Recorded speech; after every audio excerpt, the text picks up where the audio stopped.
Bonjour à tous et à toutes. Bienvenue au Beffroi. Je me présente, certains ne me connaissent peut-être pas. Je suis Martial Chevreuil, président de cette association ATEC ITS France, et très heureux de vous accueillir ce matin. Alors, je vais dire quelques mots pour introduire nos orateurs. Tout d'abord, et les remercier. Donc, Luc Julia, qui est directeur scientifique du groupe Renault, et notre keynote speaker, parce que je crois qu'il n'y a jamais de terme français pour exprimer, et qui a bien voulu se joindre à nous pour ce matin. Luc Julia également a écrit un article dans la revue Tech sur l'intelligence artificielle. Le thème de ce numéro, c'est l'intelligence artificielle. Donc il était tout à fait bien placé pour contribuer à cette revue. Il nous expliquera un peu ce qu'il entend par intelligence artificielle et ce qu'on peut en apporter, notamment pour la mobilité. Ensuite, Jean Coldefig, qui est notre directeur de programme de la Tech, présentera les travaux des groupes de travail dans le cadre de pas plus M3.0, mais mobilité, innovation et transition, avec Ronan Pilar de PMP et Nicolas Nuitens du CEREMA. Cette présentation sera suivie d'une intervention de Nicolas Pernet de l'IFP Énergie Nouvelle, qui nous parlera, qui est responsable des programmes à ENP Énergie Nouvelle, et présentera la démarche Mobitech, décarbonation des mobilités. Nous avons aussi le plaisir d'accueillir Jos van Tom, qui est le CEO d'Ertico, qui est l'association européenne des ITS. Donc sans plus attendre, je passe la parole à Luc Julia.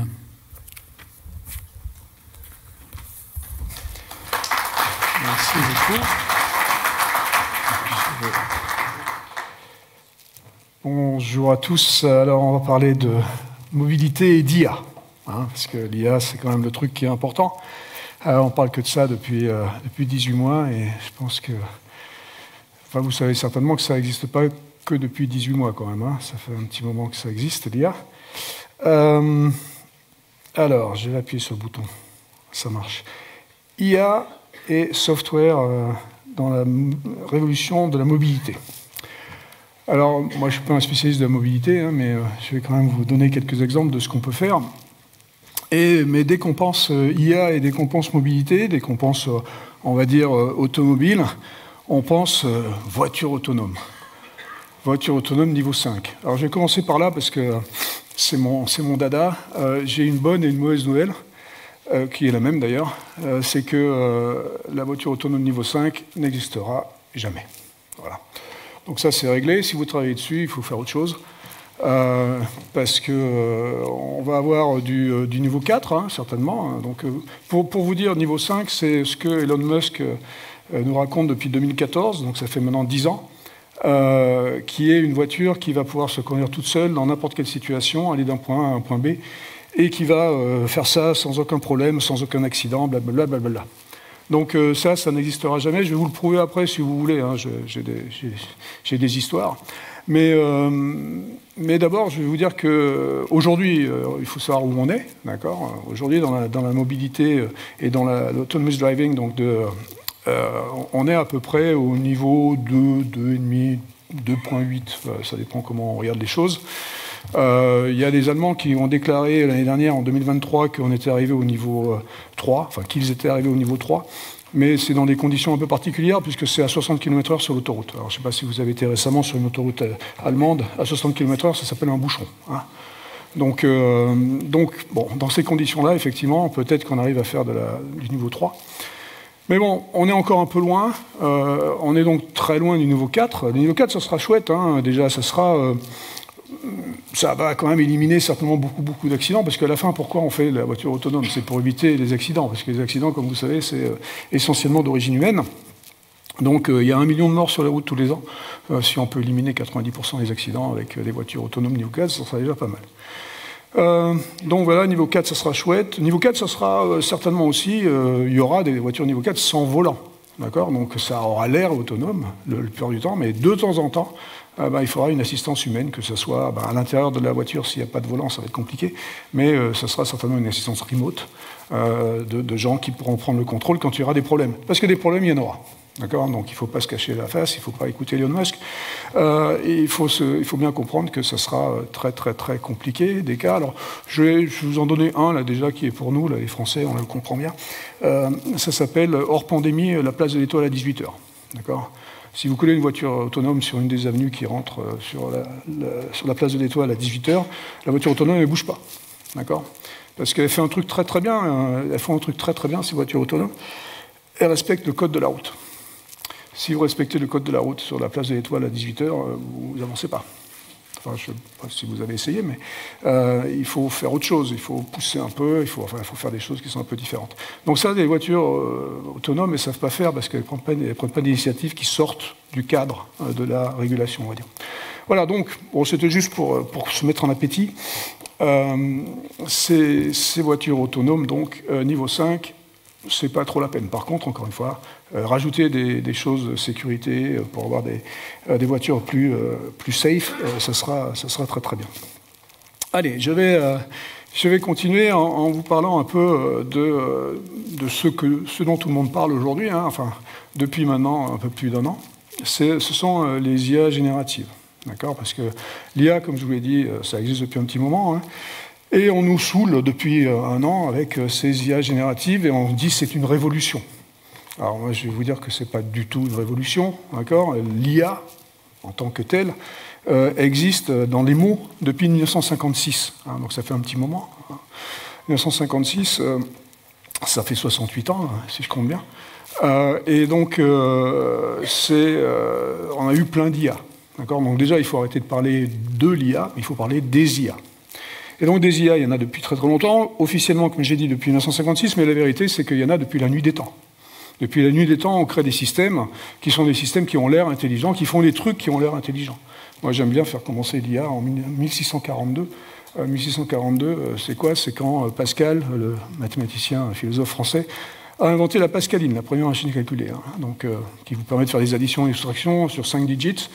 Bon, ça a l'air intelligent. Alors, je ne sais pas si c'est intelligent de faire une addition ou une soustraction, mais en tout cas, c'est bien utile comme outil.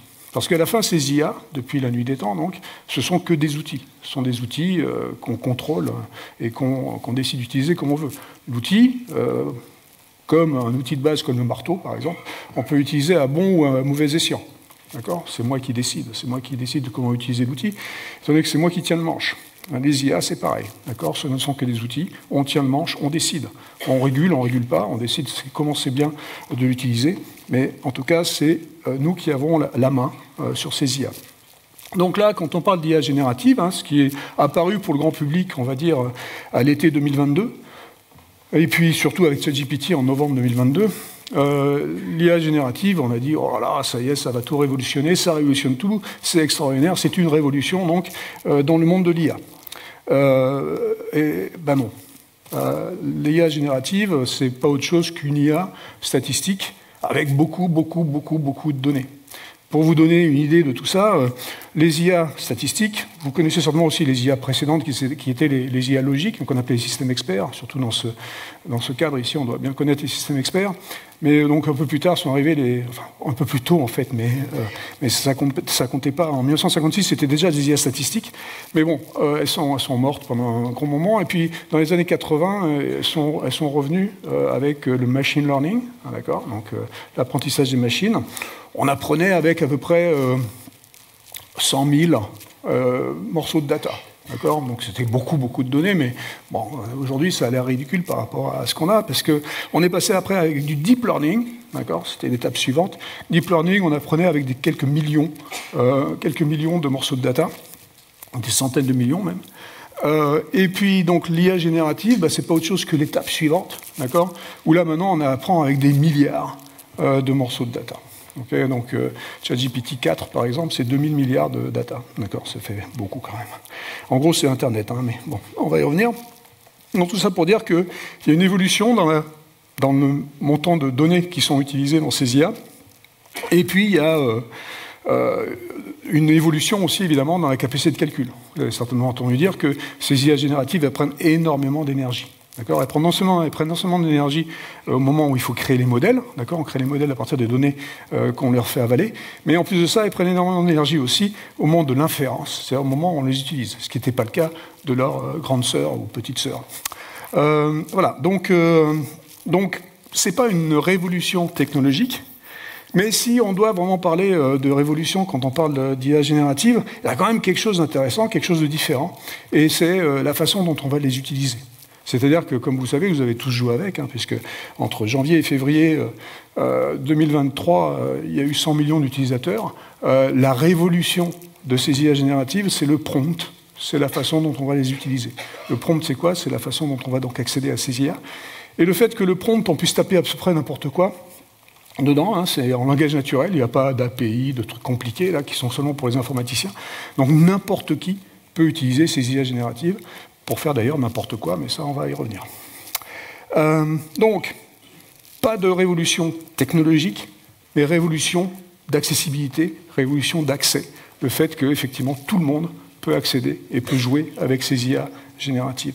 Donc ça, c'est intéressant. C'est intéressant parce que cette accessibilité va nous faire rentrer cette technologie, ces IA, dans le monde de l'entreprise beaucoup plus rapidement que les IA précédentes. D'accord ? Vous connaissez tous la courbe de Gartner, hein, la courbe de hype. Donc, vous savez qu'une technologie, normalement, quand elle ne meurt pas comme le Bitcoin, elle rentre, elle monte dans cette courbe de hype petit à petit, d'accord ? Et puis après, ça redescend parce qu'on s'aperçoit que ça ne sert à rien.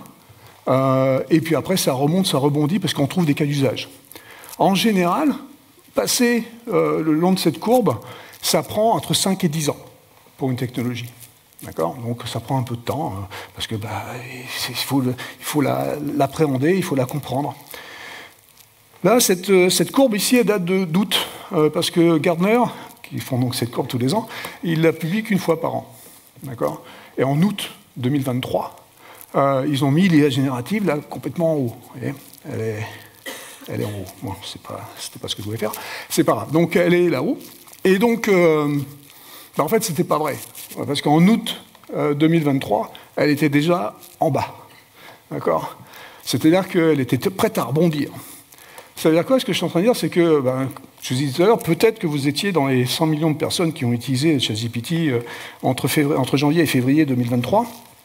Donc il y a effectivement beaucoup de gens qui ont utilisé, et il y a beaucoup de gens qui ont trouvé que ça ne servait à rien, que ça faisait des erreurs. Enfin, vous avez tous entendu parler des hallucinations, des erreurs. Enfin, vous avez même certainement expérimenté vous-même ça. On peut en parler si vous voulez. Mais donc, quand Gartner a publié ce machin-là, c'était déjà monté donc très tôt dans l'année dans le hype. C'était déjà descendu parce qu'on s'est aperçu que c'était pas très bon, d'accord. Et puis ça avait déjà rebondi. Parce que c'est tellement facile d'utilisation qu'il y a plein d'entreprises qui sont mises à utiliser ces IA dans les différents verticales qu'elles peuvent avoir dans leur métier. Okay, et donc, par exemple, chez Renault, on a commencé à utiliser ces IA génératives à peu près n'importe où et dans n'importe quel domaine. Quand on a une société qui est horizontale comme ça, avec tous ces métiers différents, on le peut utiliser dans n'importe quoi. Et on a des cas d'usage aujourd'hui, déjà, alors que, encore une fois, la technologie venait d'apparaître pour le grand public. On a des cas d'usage dans le design.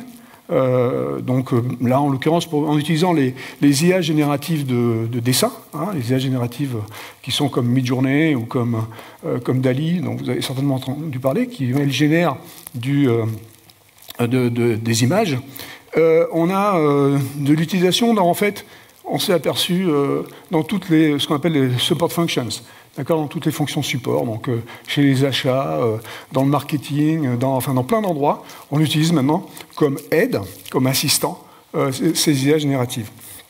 D'accord, donc c'est quand même super impressionnant qu'une technologie qui est apparue finalement pour le grand public, encore une fois, dans le milieu ou fin 2022, soit déjà utilisée dans les entreprises en tant que cas d'usage réel dès le milieu fin 2023.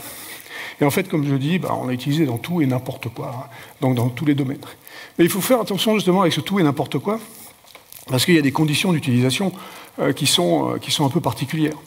Comme je vous ai dit tout à l'heure, ces IA, elles peuvent faire des bêtises. Hein, et donc, on a vu beaucoup de choses qui étaient hallucinées.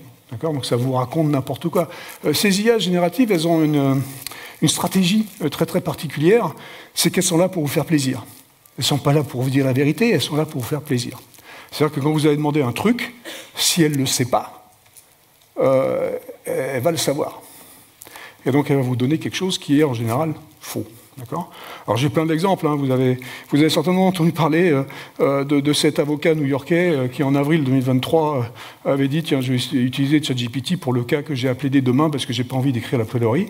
Donc il a utilisé ChatGPT, c'était super. Il a envoyé sa plaidoirie donc au juge et le juge lui a écrit le lendemain en disant wow, super, très bonne plaidoirie, hein, c'est magnifiquement écrit, c'est génial, bravo. J'ai rarement vu des plaidoiries comme ça. Il y a un seul petit problème, c'est que tous les cas référencés sont faux, n'existent pas. D'accord ? Donc effectivement, il y a des case numbers de différentes jurisprudences, et ils étaient tous inventés, faux. Ça avait l'air vrai, mais ça n'existait pas. Donc le gars, il n'est plus avocat à New York. Donc il faut faire un peu attention, il y a d'autres conditions d'utilisation. Vous savez aussi bien que ces IA aujourd'hui, enfin du moins en 2023, ces IA génératives étaient contrôlées par les GAFA, ce que j'appelle moi les gamma, donc qui ont tous les données, c'est eux qui ont ces données, hein, ces fameuses données qui sont utilisées et dont on a besoin maintenant, on a besoin de milliards de ces données. Donc c'est les gamma qui les ont, et donc du coup, que ce soit Microsoft, Google ou autre Amazon, ils vont vous proposer des modèles, et ces modèles, vous pouvez les utiliser dans le cloud, parce que c'est évidemment ce qui les intéresse, c'est que vous payez un peu de cloud, et donc c'est là-haut, quoi. Et ça, il faut faire attention, parce que quand c'est là-haut, ça veut dire que c'est public, d'accord, potentiellement. Il ne faut pas faire ce qu'on appelle aussi dans le milieu une Samsung. C'est quoi faire une Samsung? C'est faire ce qu'a fait aussi en avril 2023, c'est quand les gens commençaient vraiment à être excités.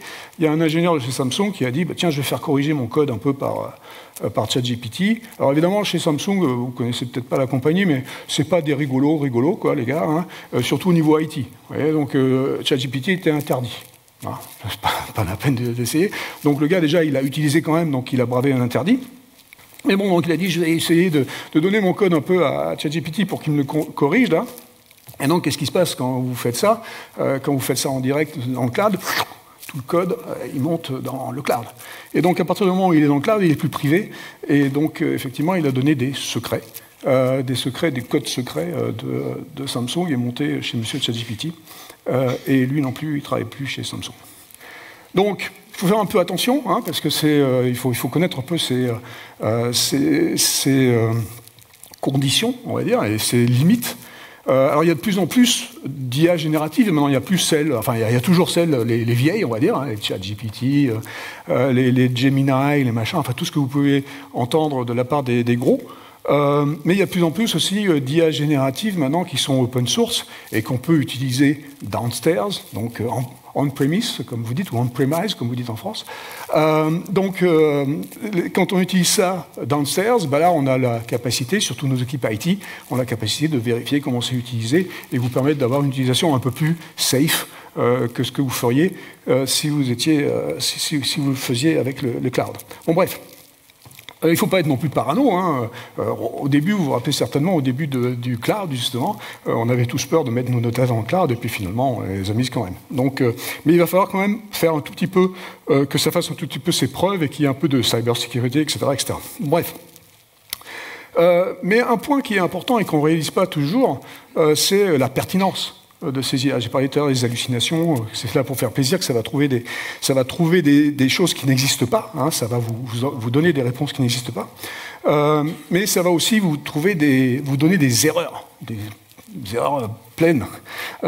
Et pour ça, il y a un papier qui est paru en février 2023, qui était un papier qui a étudié un peu ChatGPT 3.5, Alors, je ne vous demande pas de lire le papier, là, hein, mais si vous voulez, vous pouvez me demander, et puis je vous l'enverrai avec plaisir, c'est 25 pages de papier un peu costaud. Mais ce qui est intéressant, et le truc qui est intéressant donc, à regarder dans ce truc en particulier, c'est le niveau de pertinence. Le niveau de pertinence de l'IA, de cette IA 3.5, comment ils ont fait pour calculer ça? En fait, ils ont fait passer ChatGPT 3.5 à la moulinette de millions de faits, alors des faits vrais, alors je mets des guillemets à vrais parce que le fait vrai peut être différent en fonction des gens, mais là, a priori, c'était des faits vrais incontestables. Et donc, ils ont fait passer ChatGPT, ils ont juste demandé à ChatGPT, est-ce que c'est vrai ou pas? D'accord? Et donc, si ChatGPT disait c'est vrai, ben, c'était pertinent. Si ChatGPT disait c'était faux, ça veut dire que ChatGPT avait faux. Okay? Bref, le résultat, dont on ne parle jamais, 64%. C'est-à-dire que 36% du temps, ChatGPT vous dit n'importe quoi. D'accord? Alors on ne réalise pas parce qu'on est excité, tout ça, c'est sympa, mais en fait, il faut faire super attention. Parce que le truc, il raconte n'importe quoi. Si vous avez un employé qui vous raconte n'importe quoi 36% du temps, vous le virez. Alors moi, je le vire, vous faites ce que vous voulez, mais en tout cas, il faut faire super attention. Ces trucs-là racontent n'importe quoi. En fait, comme je disais tout à l'heure, ils sont là pour vous faire plaisir, non seulement parce qu'ils vont inventer des réponses, mais ils sont là aussi pour vous faire plaisir en fonction de la façon dont vous avez posé la question. Si vous demandez à ChatGPT est-ce que la Terre est plate, il a une bonne chance de vous dire que la Terre est plate. Et vous savez certainement que ce n'est pas vrai. Ok, bon. Non, mais c'est ok, il y a des sites platistes, hein, donc ça existe. C'est pour ça, justement, parce qu'il y a des sites platistes que ChatGPT va vous dire que la Terre est potentiellement plate. D'accord, donc, mais vous savez aussi, vous avez plein d'exemples de la façon dont vous pouvez jailbreak, ce qu'on appelle jailbreaking ces IA génératives. Comment on fait pour jailbreak les IA génératives? Ben, on leur pose des questions qui vont orienter la réponse, comme je viens de dire. Par exemple, en novembre 2022, vous pouviez dire à ChatGPT quelque chose comme... c'est un système de dialogue, hein, vous pouvez avoir du ping-pong avec l'IA. Donc vous pouvez lui dire, ChatGPT, combien fait 2 plus 2? ChatGPT répondait 4. Et vous lui disiez, ben non, ça fait 5. Et elle vous répondait, ben oui, excuse-moi, ça fait 5. Voilà. Donc, quand vous pouvez orienter les réponses comme ça, c'est un peu compliqué. Alors ça, celle-là, celle que je viens de vous dire, vous ne pouvez plus la faire. D'accord? Parce que ce que font les providers d'IA générative, c'est qu'ils vont patcher le truc pour essayer de faire en sorte de ne pas avoir des réponses aberrantes comme celle-là. D'accord?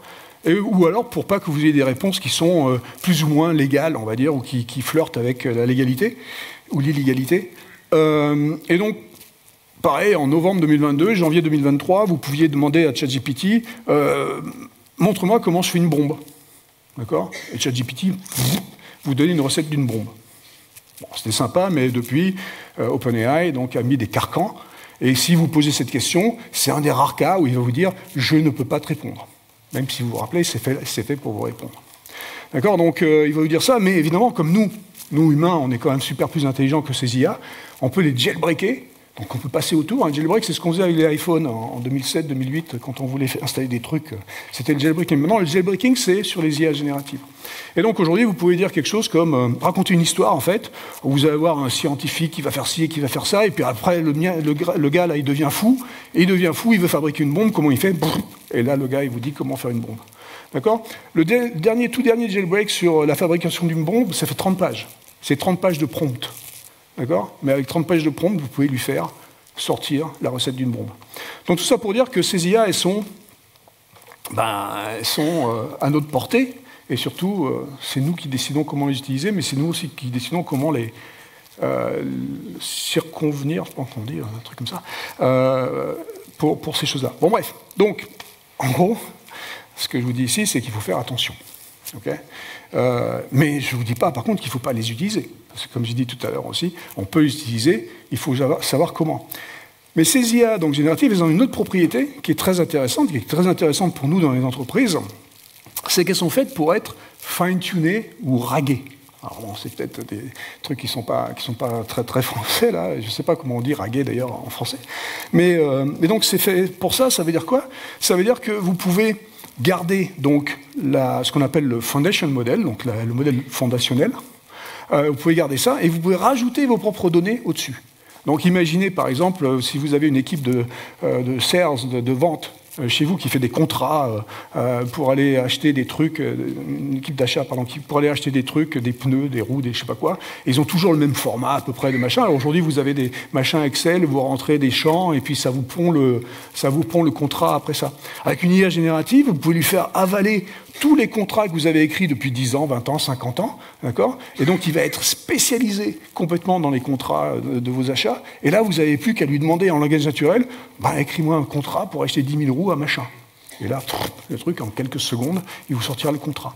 Donc, ce fine-tuning, il est super intéressant parce que les 64% d'erreurs dont je parlais ici, en fait, une fois que c'est fine-tuné, une fois que vous avez rajouté vos propres data, fine-tuning ou ragging, là, on arrive à des taux de pertinence qui sont plutôt dans les 90, 95, 99%. D'accord? Donc là, c'est intéressant. Donc, tout ça pour dire que fine-tuning, c'est vraiment quelque chose qu'il faut regarder. Ragging, c'est vraiment quelque chose qu'il faut regarder pour utiliser ces data. C'est IA générative. Alors, ceci dit, l'IA, c'est pas seulement dans les fonctions support, c'est pas seulement dans les voitures autonomes qu'on a vu tout à l'heure, mais ça peut être, comme j'ai dit, aussi à peu près partout. Nous, il se trouve qu'on a créé un consortium, on va dire, entre 6 grosses entreprises du CAC 40, je ne sais même pas si elles sont toutes dans le CAC 40, mais c'est pas grave, et donc où on applique effectivement ces IA dans le véhicule ou pas, d'ailleurs. D'accord? Parce que, comme j'ai dit, on ne met pas tout dans le véhicule qui va devenir autonome, mais on peut aussi avoir un véhicule qui va discuter avec vous, donc des choses rigolotes avec des assistants et des choses comme ça. On peut avoir un véhicule qui va être plus sûr parce que il va connaître son environnement. Donc, avec ce qu'on a appelé le H-First Vision, on a créé un véhicule l'année dernière pour Vivatech qui montrait certaines de ces applications de l'IA, des IA, qui montrent qu'elles sont utilisables à peu près partout. Dans ces exemples, que je ne vais pas forcément vous montrer en détail ici, mais dans ces exemples qu'on avait là, ce ne sont pas que des IA génératives. Les IA, les vieilles IA, les IA d'avant, d'il y a 1 an et demi, elles sont toujours bonnes. On peut toujours les utiliser. Et même les vieilles IA d'il y a 10 ans, donc les fameux systèmes experts dont je parlais tout à l'heure, on a le droit aussi de continuer à les utiliser. Il ne faut pas tout jeter à la poubelle parce qu'il y a un truc qui arrive. Parce qu'il faut comprendre une chose qui est très embêtante, et je l'ai mentionné tout à l'heure, qui est très embêtante avec les nouvelles IA, c'est qu'elles utilisent énormément d'énergie. Quand on est dans un véhicule, par exemple, c'est très compliqué, l'énergie et le computing. Donc quand on est dans un véhicule, c'est très compliqué d'avoir un data center. D'accord? Quand on a une IA qui va vous prendre 440 kW pour pouvoir fonctionner, c'est compliqué dans une bagnole. Okay? Donc, il faut toujours penser aussi à l'équilibre qu'il y a entre ce qu'on veut faire dans une voiture ou dans le cloud et ce qu'on veut faire pour les utilisateurs, pour les gens dans les usines, pour les gens dans les bureaux, et on est capable de faire à peu près tout et n'importe quoi. Je crois que j'ai à peu près terminé ici, parce que j'ai 25 minutes. Donc, je vous remercie beaucoup, et je vous souhaite une bonne journée.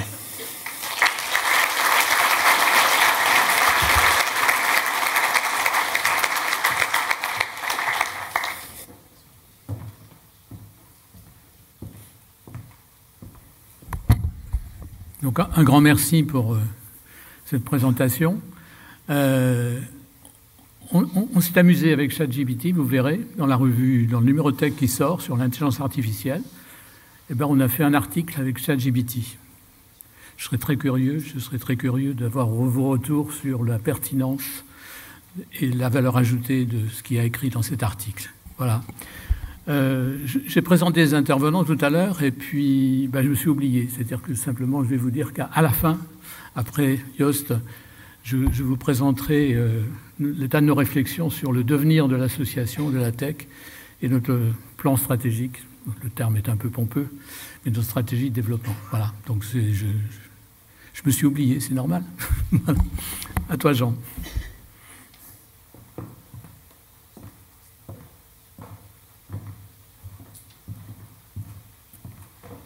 Je vais prendre un micro.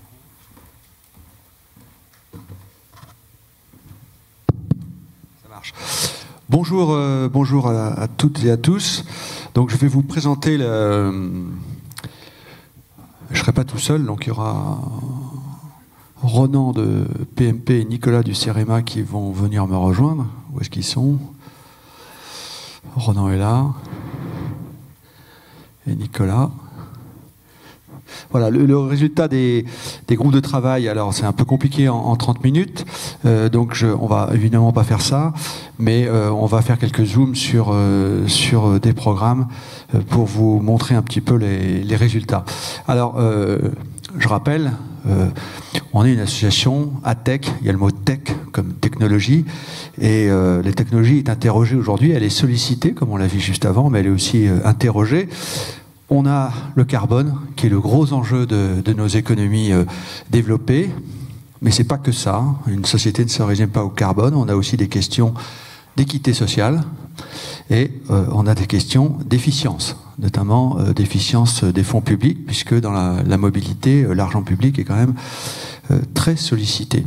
Voilà, donc il va falloir qu'on gère les interactions entre ces trois objectifs. Alors certains disent que c'est pas possible, et ben nous on pense que non, que c'est possible, qu'il y a des voies entre ces différentes exigences. Je pourrais rajouter une quatrième qui serait aussi la réindustrialisation du pays. Et donc on a une voie entre le carbone, l'équité et l'efficience. L'efficience autant que bien commun, c'est-à-dire une ressource publique rare. Et les ressources publiques rares, il faut bien les utiliser. C'est vrai pour les fonds publics, c'est vrai pour l'espace public en ville et bien d'autres choses par ailleurs.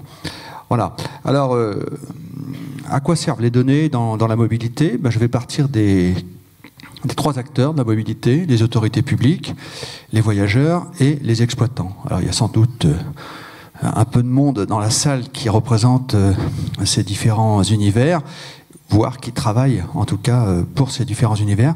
Alors l'AOM, qu'est-ce qu'elle a besoin de faire? Le premier point, c'est comprendre.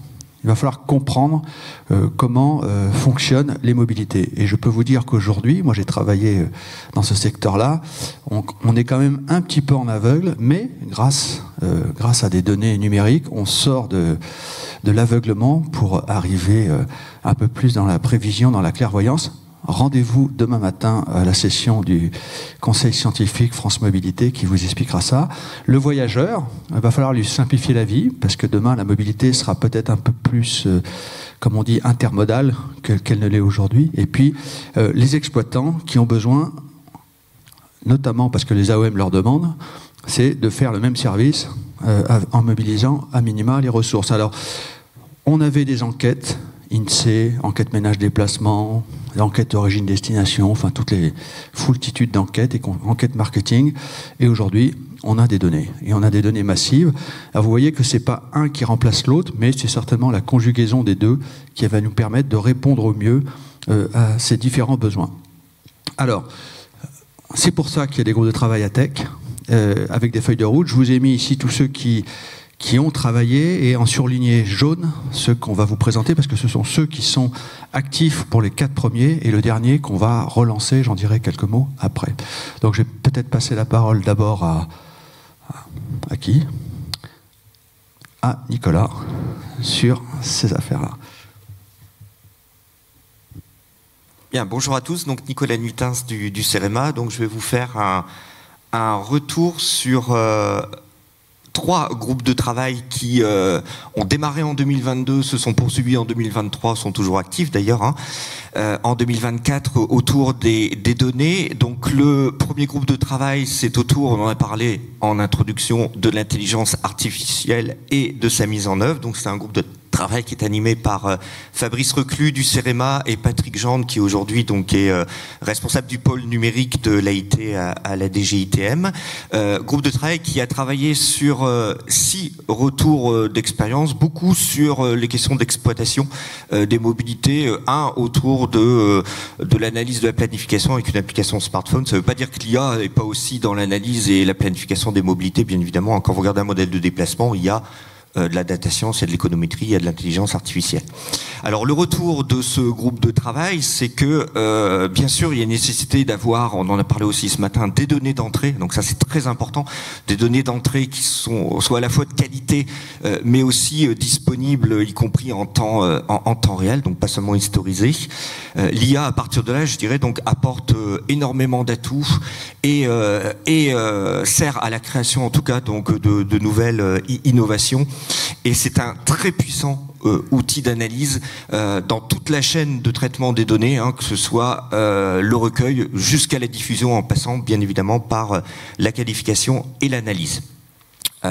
Deuxième groupe de travail autour donc des j'ai pas passé des traces numériques de déplacement. Donc j'ai le plaisir donc d'animer.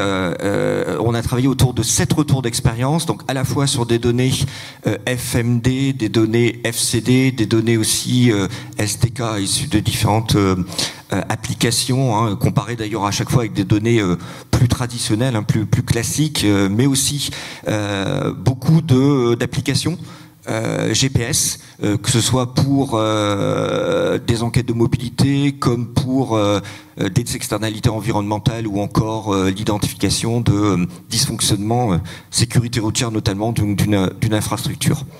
Les retours d'expérience là, donc à chaque fois, c'est une complémentarité, hein, comme l'a dit très bien dit Jean, hein, entre les données classiques, les données plus innovantes, on va dire, données massives, hein, que j'ai évoquées, qui ont l'avantage d'ailleurs d'avoir des échantillons très importants, de pouvoir permettre des mesures également longitudinales, donc des comparaisons aussi dans le temps, mais qui ont besoin aussi des données plus traditionnelles pour être notamment redressées. Une qualité, là aussi, je dirais, donc ça dépend de beaucoup de choses, des capteurs, des téléphones, etc. Donc les données FMD sont un peu moins précises dès qu'on regarde finement la mobilité. Des données d'application smartphone par contre qui sont très très précises sur les itinéraires, avec des accélérations des vibrations qui apportent aussi des éléments extrêmement intéressants sur le dysfonctionnement d'infrastructures. Des données FCD qui sont très intéressantes aussi pour approcher les trafics, les vitesses, les temps de parcours, des dysfonctionnements de l'infrastructure nettement moins bonnes sur les débits par exemple. Voilà. Donc toujours à chaque fois des avantages, des inconvénients, des limites, hein, des deux types de données. Nécessité de retravailler l'identification des modes et des motifs. Hein. Souvent, je dirais, on a une très bonne classification quand on regarde à un niveau très macro, hein, donc notamment la différence entre l'air, le fer, le routier. Des motifs qui ne sont pas connus, par contre, sur les données de floating car data. Attention aussi à l'échantillonnage, et notamment la représentativité de l'échantillon, hein, pour qu'on n'ait pas de biais. Et dès lors qu'on passe par des échantillons type panel, à la difficulté de garder, de maintenir dans le temps à chaque fois donc cet échantillon. Des données brutes qu'on a du mal à avoir, souvent inaccessibles, hein, pour des raisons RGPD, hein, mais pas que. Donc souvent retravaillées, déjà traitées avec des traitements pas toujours très opaques.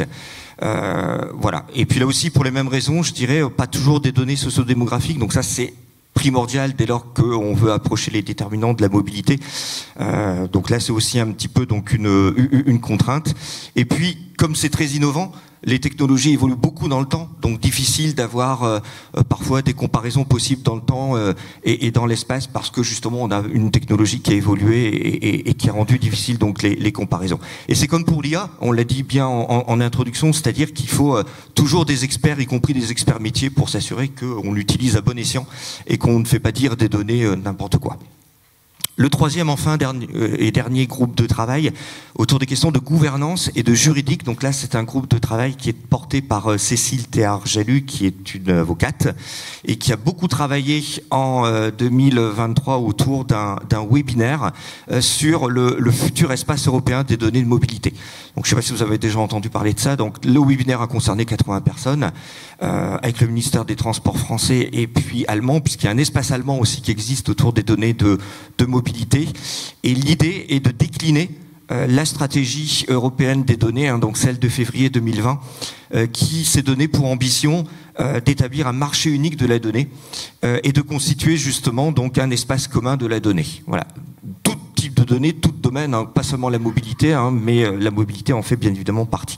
Et qui va traiter les questions éminemment importantes de neutralité, de tiers de confiance, d'accès à la donnée, d'interopérabilité, standardisation, sécurité de la donnée, gouvernance, qui sont éminemment importants. Alors, dernière slide, et demain, pour tous ces groupes de travail autour des données, je dirais sur le groupe, le dernier que je viens d'évoquer, autour de la gouvernance et du juridique, eh bien, il y a vraiment un intérêt à continuer à s'intéresser aux évolutions du cadre législatif européen, qui va apporter plein de choses, notamment sur le règlement des espaces, mais pas que, de continuer à explorer des pistes de gouvernance des données, notamment autour des données de véhicules connectés, des données par satellite, et toutes les questions éminemment importantes d'interopérabilité et de cybersécurité. Et puis pour les deux premiers groupes, donc à la fois traces numériques et intelligence artificielle, et bien là on a eu, tout comme le premier groupe d'ailleurs que je viens d'évoquer, la création d'une véritable communauté d'acteurs, donc ça c'est très précieux, autour d'un partage de retours d'expérience. Là aussi c'est très important de continuer à veiller sur ces innovations, de suivre les nouvelles innovations qui vont arriver demain, et puis d'accompagner l'émergence d'un Mobility Data Hub. Donc là, pour le coup, un outil français qu'il va falloir bien sûr interfacer avec l'espace européen de la donnée dont j'ai parlé déjà tout à l'heure, et qui va permettre l'émergence à la fois d'un portail open data, des données d'offres et puis d'usage, d'un portail d'échange de données, d'outils de planification et d'analyse de la mobilité, et tout ça autour, je dirais, d'une communauté d'acteurs, et donc continuer à bénéficier de cette communauté d'acteurs mise en place, ainsi que d'autres communautés qui existent aussi par ailleurs. Ça va être éminemment important pour construire ces nouveaux outils de demain. Voilà. Merci Nicolas. Ronan, sur le groupe MAS, qui est un petit peu connexe sur... C'est ça, j'ai pas de présentation, donc je vais vous faire à l'oral. Ronan Pilar, PMP Stratégie, et je viens pour vous introduire le groupe de travail sur le MAS, qui est un groupe de travail qui rassemble des autorités organisatrices de la mobilité à différentes échelles du territoire, à l'échelle de la métropole, mais de la région aussi, avec, dès sa naissance, l'objectif de s'entraider entre autorités organisatrices et d'enrichir les connaissances des différentes AO sur le sujet du MAS. Parmi les sujets principaux, bien sûr, entre autres, des retours sur les travaux conduits dans le cadre de la mise en place des stratégies de mobilité intégrées, et aussi la prise de recul finalement sur les expériences vécues et sur les projets mis en place. Donc c'est un groupe qui existe depuis fin 2020, qui rassemble de manière permanente un peu plus de 60 participants et qui se réunit tous les 3 mois avec en général 15 à 20 participants par réunion. Parmi les participants, les AOM de Aix-Marseille-Provence, du Citral à Lyon, Île-de-France Mobilité, Nouvelle-Aquitaine Mobilité ou encore le SMAG à Grenoble, entre autres. Aussi des interventions plus ponctuelles d'autres acteurs de la mobilité, par exemple cette année avec une intervention d'Ecov, opérateur de covoiturage spontané. Sur les sujets de 2023, si je fais un rapide résumé, donc nous avons pu parler de l'impact du MAS avec des présentations de PMP sur le modèle économique du MAS et aussi de Grenoble avec le SMAG sur l'impact du MAS mis en place. Nous avons eu, et depuis les premières années, et ça continuera d'être le cas, des retours d'expérience sur les projets de MAS mis en place, notamment à Strasbourg, exemple intéressant aussi de gouvernance entre région et métropole, des retours sur expérience de Modalis, un projet de MAS à l'échelle régionale de la Nouvelle-Aquitaine, des retours du SMAG et pour la première fois aussi cette année un retour sur expérience d'un projet à l'international avec la présentation de Capital Mobilité qui désire développer un MAS à Québec au Canada. Parmi les autres sujets, nous avons pu parler de stratégie biéthique avec une présentation du Citral sur l'open payment et la grande réussite connue. Des sujets sur les projets tarifaires avec Nouvelle-Aquitaine Mobilité et avec Rouen Métropole qui a pu faire un retour sur les enquêtes qu'ils ont menées sur les projets tarifaires, une enquête qualitative et une enquête quantitative. Et enfin, cette année, un sujet qui est revenu plusieurs fois, le sujet du covoiturage, comme je l'ai dit précédemment avec Ecov, mais aussi avec le SMAG de Grenoble qui a pu évoquer le sujet du covoiturage dans son appli M, son MAS local. Pour 2024, bien sûr, toujours continuer sur ces retours sur expérience qui viennent enrichir la connaissance de toutes les autorités organisatrices, d'autres sujets qui pourront être abordés, notamment la gestion des réseaux sociaux des autorités organisatrices et des opérateurs de masse aussi locaux. Des sujets sur les indicateurs de suivi de masse qui peuvent aussi être à la croisée du sujet chapeau un petit peu de ce congrès. Un sujet sur le télétravail, où en est-on aujourd'hui en France, quel impact sur la mobilité des Français, quelles solutions et quelles interactions avec les projets de masse. Et enfin, un sujet potentiel sur le carburant, l'énergie, à nouveau, quel impact dans la vie des Français et comment intégrer ces problématiques dans le MAS. En somme, ce qui fait la richesse vraiment de ce groupe de travail, ce sont les AOM. Et bien sûr, toutes les AOM qui souhaitent rejoindre le groupe sont les bienvenues pour enrichir la vision que l'on peut avoir sur la mise en place de projets de masse actuels, passés et bien sûr futurs. Donc merci à tous et très bon congrès.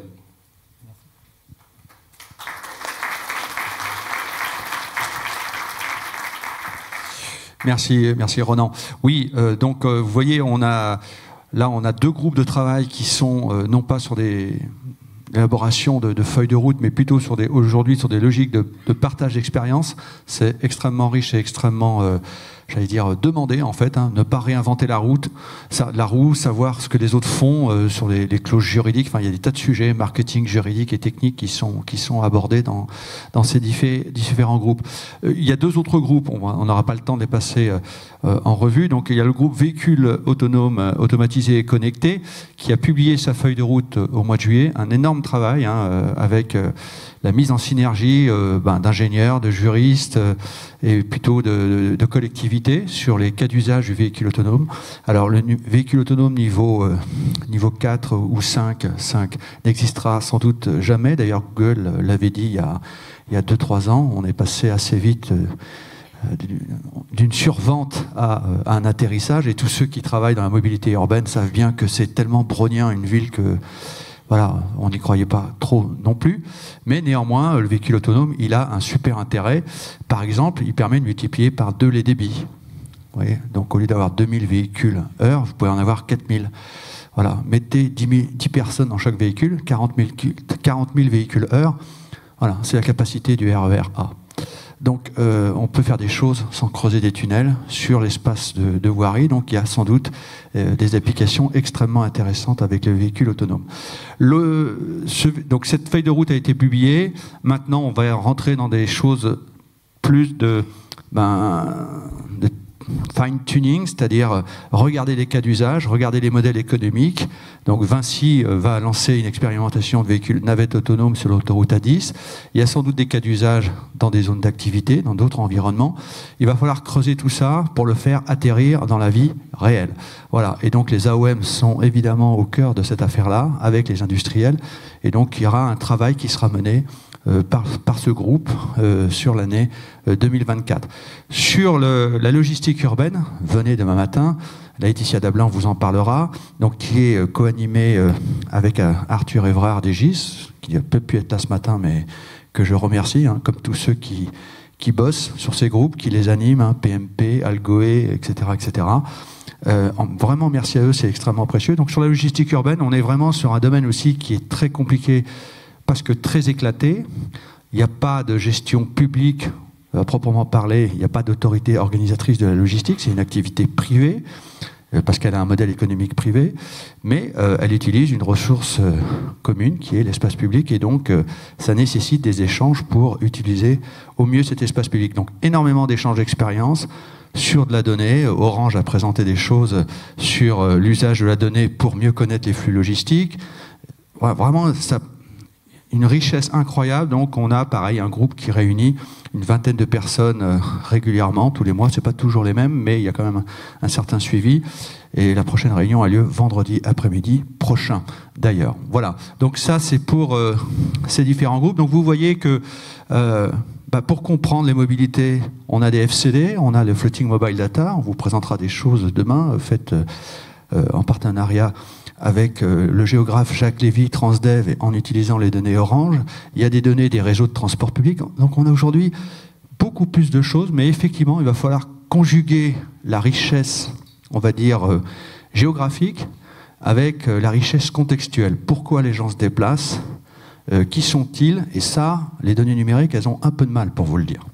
Voilà. Donc il ne faut pas opposer les choses, il faut plutôt essayer de les croiser si on veut arriver. Facilité, il y a l'open payment, il y a le télépéage, il y a toutes les applis, et on aurait pu mettre un tas d'applications, j'en ai mis ici quelques-unes, et optimiser, j'aime bien cette image-là, parce que la ressource rare qu'est l'espace public fait qu'en ville, les autorités vont favoriser le mode qui utilise le moins d'espace. C'est pour ça qu'on met des priorités au tramway et pas aux voitures. C'est pour ça qu'on fait des priorités bus et qu'on en fera de plus en plus. Et c'est pour ça qu'il y a des PC de supervision routiers. Demain, quel sera le futur de la mobilité? Donc je rappelle ces 3 enjeux. Alors d'un point de vue technologie, elle sera évidemment électrique, puisqu'un moteur électrique est 3 fois plus efficace qu'un moteur thermique, et qu'on peut dépolluer la source d'électricité, ce qui sera juste impossible à faire avec les autres sources. Elle sera partagée au sens, là où l'espace public est rare, il faudra mutualiser des moyens, le transport public, covoiturage, etc. Et elle sera certainement routière aussi, peut-être plus que ferrée, routière, parce que si vous voulez faire du report modal, l'histoire montre que c'est dans les centres-villes, on a fait un report modal massif, on a divisé depuis 1985 par 3 le volume de trafic au cœur des villes, parce que quand vous faites des tramways, non seulement vous faites des transports publics efficaces, mais vous pénalisez les temps de parcours de la voiture. Et cet effet offre-contrainte, il fonctionne. Mettre de l'offre sans contrainte, il y a peu de chances que ça débouche sur du report modal. On a de très très bons retours d'expérience, hélas, sur le sujet. Elle sera intermodale. Demain, on vous dira, notamment pour les flux centre-périphérie, qui concernent quand même une bonne moitié des émissions au quotidien, il faudra prendre votre voiture, la laisser dans un parc relais pour ensuite prendre un car ou un train quand il y en a un. Et elle sera sans doute autonome, mais peut-être autonome partagée. Voilà, pas forcément autonome véhicule individuel, parce que, outre que ça permet de faire passer plus de véhicules sur une voie, ça peut faire des économies en coût d'exploitation, et ce n'est pas un hasard si les opérateurs de transport public regardent cette affaire-là avec intérêt. D'un point de vue socio-économique, parce qu'il n'y a pas que la technologie, le prix du carbone, certainement quelque chose qui devra nous inciter à mettre nos investissements et nos ressources dans les moyens les moins décarbonés. La redistribution pour l'équité, ça en France on n'est pas si mal placé ça, puisqu'on est un des pays les plus égalitaires au monde du fait de la redistribution. Et la compétition, l'innovation et la réduction des coûts, ça passe par la compétition. Sur les trains, c'est bien connu, l'Allemagne fait rouler 4 fois plus de TER que nous pour un budget à peine 2 fois supérieur. Pourquoi? Parce que l'Allemagne a mis en concurrence ses trains depuis 1994, il y a 30 ans. Nous, on commence à peine. Et les premiers appels d'offres montrent que ça nous permettra de faire des économies de fonds publics, ressources rares, biens communs, et donc de mettre plus d'argent sur la mobilité in fine. Voilà. Pour conclure, juste pour vous dire, la mobilité, c'est certes des moyens de transport, mais c'est aussi des activités, c'est un bien de consommation intermédiaire. On se déplace, pas pour se déplacer, mais pour faire des activités. C'est des localisations, il faut faire de la géographie. C'est aussi évidemment des personnes, il faut faire du marketing, et c'est aussi des acteurs publics et privés qui interagissent. Donc si vous voulez comprendre la mobilité, il va falloir croiser les disciplines. D'ailleurs, la mobilité, c'est pas une science. On ne dit pas je suis mobiliotologue ou je ne sais quoi. On est géographe, on est ingénieur, on est psychologue, on est historien, sociologue, etc. Et donc ça nécessite, si vous voulez comprendre les mobilités, de croiser toutes ces sciences. C'est passionnant. C'est sans fin. Donc j'incite les jeunes à investir le sujet, puisque vraiment, quand vous tirez la pelote, vous n'en avez jamais fini, pour comprendre pourquoi on se déplace, pourquoi on fait ci, pourquoi on ne fait pas ça. Pourquoi telle chose marche, pourquoi telle autre chose ne marche pas. Il faut comprendre, et donc il faut rencontrer tous ces gens très différents et les mettre autour d'une table. Voilà, pour terminer, puisqu'on est quelques hyperboles, puisqu'on est aujourd'hui, il y a quand même une petite musique de retour à la terre. Vous savez, la vie bonne, ça serait celle où on serait tous dans une ferme. Il y en a même qui proposent de remettre 2 millions de Français dans les fermes. Je cite cette phrase de Marc Bloch, l'historien qui est mort en 1942. torturé et assassiné par les nazis, et qui a fait un petit bouquin qui s'appelle L'étrange défaite, et qui dit la vie dans les villages, tout le monde a cette nostalgie, quoi. C'est un côté sympa, mais la vie dans les villages, elle est dure. Voilà, je rappelle, en 1900, on mourait très jeune. On était tous dans nos fermes, mais on mourait très jeune, et donc c'est pas si sympa que ça. Cette espèce de nostalgie d'une société agraire est quand même assez mortifère, et il dit ça, on sera perdu si nous nous replions sur nous-mêmes, sauvés seulement à condition de travailler durement de nos cerveaux pour mieux savoir et imaginer plus vite. Raymond Aron, qui vous dit ça, contre les maux de la civilisation industrielle, les croyances millénaristes et les ratiocinations, c'est-à-dire les argumentaires complexes, inutilement complexes, ne serviront à rien. Je préfère l'expérience, le savoir et la modestie. Voilà, donc la technologie ne pourra pas tout résoudre, peut-être, mais croire que la technologie ne résoudra rien est absolument déraisonnable et historiquement faux. Voilà, et je terminerai avec Henri Bergson. L'avenir n'est pas ce qui va arriver, mais ce que nous allons en faire. Bon congrès.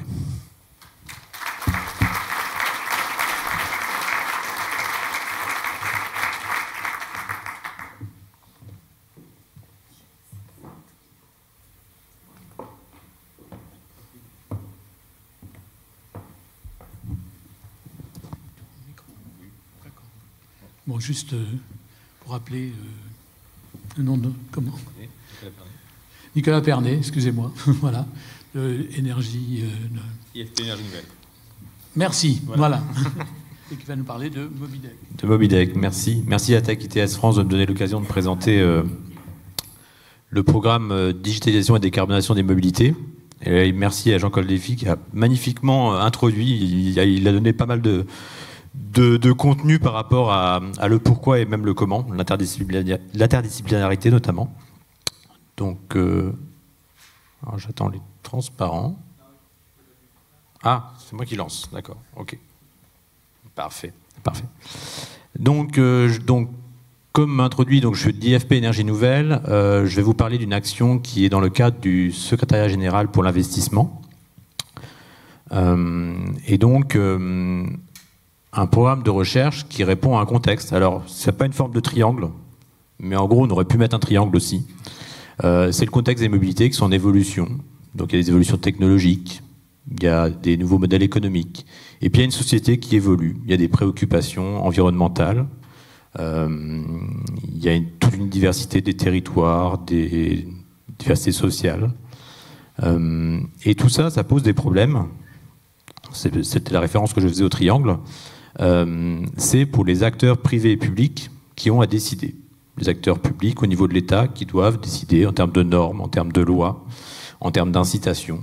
Qu'est-ce que j'incite ? Oui, l'électrique c'est bien, oui, mais comment je pousse le transfert électrique ? Ce sont les territoires qui doivent gérer le côté, les voies, l'espace public, ils doivent gérer l'espace public, ils doivent faire des choix, souvent très engageants dans le temps. Et ils ont plein de demandes qui ne sont pas toujours conciliables ou facilement conciliables. Et puis enfin, les acteurs privés, c'est la partie droite, hein. Il y a des nouveaux business models, il y a des acteurs qui voient un peu leur fonds de commerce se diminuer, qui doivent se réinventer. Et investir dans de nouvelles offres, investir dans des startups, c'est difficile de savoir la viabilité sur tel territoire, de savoir où déployer, l'acceptabilité. L'acceptabilité, c'est un mot qu'on entend aussi souvent dans ce type d'événement aussi. C'est bien, on a beau avoir la meilleure solution sur le papier, la plus rapide, la plus économique, et les gens n'y adhèrent pas forcément tous. Voilà. Et c'est pas forcément facile de prévoir combien les gens vont y adhérer. Et donc, face à ça, donc c'est aussi des choses qu'on voit qui sont traitées dans les groupes de travail de la tech. Et l'État a décidé dans le cadre du plan de relance France 2030, donc il y a toute une déclinisation en termes de stratégie nationale d'accélération, parce que le but c'est de transformer durablement certains pôles économiques français, et donc de décliner ça dans un programme et équipement prioritaire de recherche. Alors, programme et équipement prioritaire de recherche, c'est une nouvelle type d'organisation où l'État, le SGPI ici en l'occurrence, délègue la gestion d'un pan de programme de recherche à deux organismes. Donc ici c'est IFP Énergie Nouvelle et l'université Gustave Eiffel, qui vont piloter un budget de 30 millions d'euros dédié à la digitalisation et à la décarbonation des mobilités. Donc l'ambition, il y a une ambition de mobiliser la communauté de recherche. D'accord ? Donc là, on va vraiment être sur le construire de la nouvelle connaissance. Et comme on veut répondre aux questions du triangle tout à l'heure, on va vouloir avoir des travaux de recherche qui soient drivés par l'aval. Il faut qu'on soit connecté au territoire, il faut qu'on soit connecté aux entreprises pour apporter de la connaissance, certes, des TRL de premier niveau, certes, mais quand même qui ait une finalité à servir dans les territoires. Donc faire progresser de la connaissance sur la mobilité des biens et des personnes. On va gérer aussi des aspects logistiques, on va réfléchir à des aspects logistiques au-delà du déplacement des personnes. Et le but, c'est de préparer, in fine, des outils destinés aux utilisateurs, donneurs d'ordre, porteurs de politiques publiques, décideurs privés également. Donc comment on va faire ça ? Il y a une partie qui est née avec le programme. Le programme a été lancé début décembre 2023. Et donc il contient déjà 3 projets, ce qu'on appelle des projets sifflés, qui sont des projets qui sont déjà à l'intérieur du programme. Et puis il va y avoir 2 appels à projets, un premier en 2024, je vais en parler un peu, et puis un deuxième 2 à 3 ans plus tard. Alors, pour structurer le programme, on a réfléchi un peu à des axes. Donc, je ne vous mettrai pas tous les axes de recherche,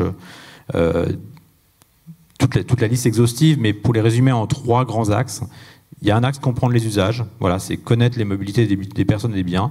Il ne faut pas faire que de la technique, il faut aussi faire des sciences humaines, il faut faire de la géographie pour essayer de comprendre qu'est-ce qui fait, quels sont les déterminants de mobilité. Il va y avoir tout un pan manager la donnée. Alors, on l'a vu avec les groupes de travail de la tech. C'est comment on capture la donnée, comment on extrapole les données, comment on peut appliquer des données à un autre espace, comment on les stocke, comment on les traite efficacement, comment on concilie des données de type enquête à des données de type mobile ou floating car data. Et puis, il va y avoir un axe prendre des décisions. C'est comment on s'appuie sur cette compréhension des usages, sur ces données pour apporter des réponses. Alors, je parle un tout petit peu des 3 premiers projets ciblés, alors qu'on a structuré pour qu'ils interagissent. L'idée, c'était, pas trop de surprise, d'attaquer les 3 axes déjà, les axes que je viens de présenter, et puis aussi d'essayer d'avoir une complémentarité. Alors, on peut les faire dans différents ordres. Moi, j'aime bien les faire dans l'ordre usage d'abord. Donc, il y a un premier projet qui s'appelle MinMob. Et donc, MinMob, ça va être comprendre le contexte et les déterminants de la mobilité et essayer d'avoir une vue la plus globale, de vraiment réfléchir à tout ce qui peut impacter la mobilité des biens et des personnes. Donc, c'est un projet qui est piloté par l'université Gustave Eiffel. Donc, il y a d'autres acteurs. Les acteurs sont à droite. Donc, c'est un premier projet. Ce projet-là, il y en a un autre qui va s'occuper de la partie usage des données, capturer les données, plateforme, problématique de plateforme et de structuration et d'enrichissement des données. Et donc, il s'appelle Mobsite Data Factory, donc qui est piloté par l'INRIA. Et puis enfin, en bas, on a une boîte et un projet qui est censé s'appuyer fortement sur les 2 autres, qui est Forback. Alors, Forback, c'est parce qu'il y a du forecasting et du backcasting. C'est-à-dire qu'on va essayer, avec une approche systémique, de puiser dans les données de mobilité et avec des modèles, d'être capable de prédire les impacts d'un changement de voirie, une nouvelle offre de transport, qu'est-ce qui va se passer avec le renouvellement des véhicules. Voilà, donc en gros, je vais évaluer un impact avant que le changement se produise. Et puis, on va essayer de faire ça dans l'autre sens, c'est-à-dire se dire, bon, admettons que j'ai tel budget, admettons que j'ai tel objectif, d'abord, quel est le changement potentiellement qui pourrait avoir le plus d'impact pour atteindre ces objectifs. Voilà. C'est le côté rétro-décidé. Donc, on va y aller incrémentalement, on va pas apporter tous les éléments de réponse trop vite, parce que le problème est complexe, mais on va essayer d'y contribuer. Alors, sur les appels à projets, on va c'est des dispositifs que vous commencez à connaître, je pense. On va passer par une première étape de manifestation d'intérêt, avant une deuxième étape de dépôt de projet. Et le point important ici, notamment pour vous, il y a plusieurs points importants. Ces consortiums qu'on va financer, c'est un programme de recherche. Les fonds sont à destination de la recherche académique. Donc, potentiellement, les entreprises, les collectivités ne seront pas éligibles au financement de manière directe. Il pourrait y avoir des prestations, mais elles n'auront pas le financement direct. On jugera l'expertise, l'excellence scientifique des soumissions. Il y aura beaucoup de thèses et de post-doc. Le point important où je voulais venir, c'est qu'on va avoir une étape de construction des projets, d'agglomération des projets, d'appariement. C'est ce qui est central ici, où là, on aura potentiellement besoin de vous, on fera appel à vous, pour essayer de rejoindre des consortiums, pour vous présenter le panel de consortiums qui sont envisagés, et pour vous permettre potentiellement de se dire, tiens, ça m'intéresse potentiellement de suivre, ou qu'un doctorant vienne effectuer une partie de ses travaux dans mon contexte. Voilà. Donc on aura un événement qui aura lieu au premier semestre. On vous sollicitera pour le rejoindre. Et puis il y a des projets qui démarreront d'ici fin 2024. Alors, au-delà de ça, les connexions qu'on pourrait avoir avec vous, déjà on est dans la continuité des missions de la tech, former et sensibiliser aux dernières avancées. Là on va fabriquer des nouvelles avancées, donc forcément il faut vous tenir au courant. Il faut que nous, on vous tienne au courant. Donc il y aura vraiment un effort de l'UGE et d'IFP Énergie Nouvelle de promouvoir les résultats du programme, de venir à votre rencontre dans des événements comme celui-ci, et aussi de créer des événements où on vous présentera nos résultats. Il y a aussi tout un élément, on a cette contrainte qui est que vous ne soyez pas financé si vous rejoignez nos projets. On va essayer de monter des projets aussi de type prématuration pour les connaissances les plus abouties, ou des projets à d'autres guichets de financement pour vraiment des déploiements concrets sur des territoires ou des travaux avec des entreprises. Donc on sera facilitateur de ça.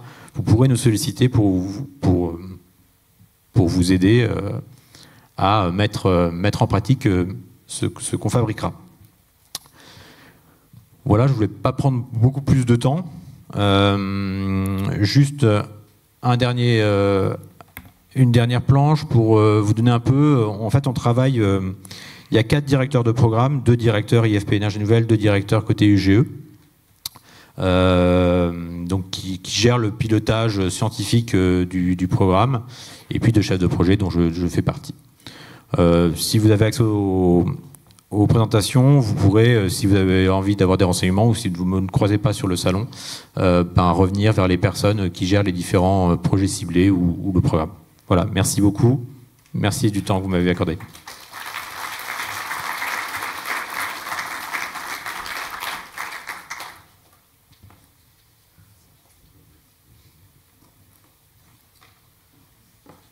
Merci. Oui, c'est moi. Bonjour.